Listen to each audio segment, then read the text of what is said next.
Oh, ito na mga boss yung nilagyan nila ng pan. Dito sa condenser, so tinanggal na namin. Oh, okay naman yung rating, oh. Ayun, oh. So hindi na kailangan maglagay ng pan. Oh, 125 PSI yan yung yung high side niya. Yung low side 22 PSI. So, ayun, oh, automatic ibig sabihin malamig na mga boss. Okay, so kailangan talaga hindi solusyon yung maglalagay ng pagkalahanapin natin. Bakit? May nalamig.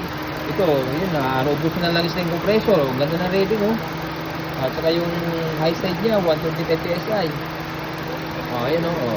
So, okay na, binalik na natin sa original. Kaya pag gano'n na nangyari, ang itik nyo lang yung pan motor. Oh. As of now, malakas naman yung pan motor dahil sa reading, ito naman yung ebidensya. Okay sa oret na. Ayun, oh. Automatic, oh. Boss. Boss, ano? Kumusta yung lamig ng aircon? Ayun, lamig na. Okay na? Number 1 pa lang. Parang bago na eh. Oh, ayun, oh. Di ba? Okay, tinanggalan natin yan. Ito yung medyo constant. Siguro nagdagdag sila ng fan para lumamig yung loob. Pero hindi nila pinakalkal yung ilalim talaga, yung mga fittings.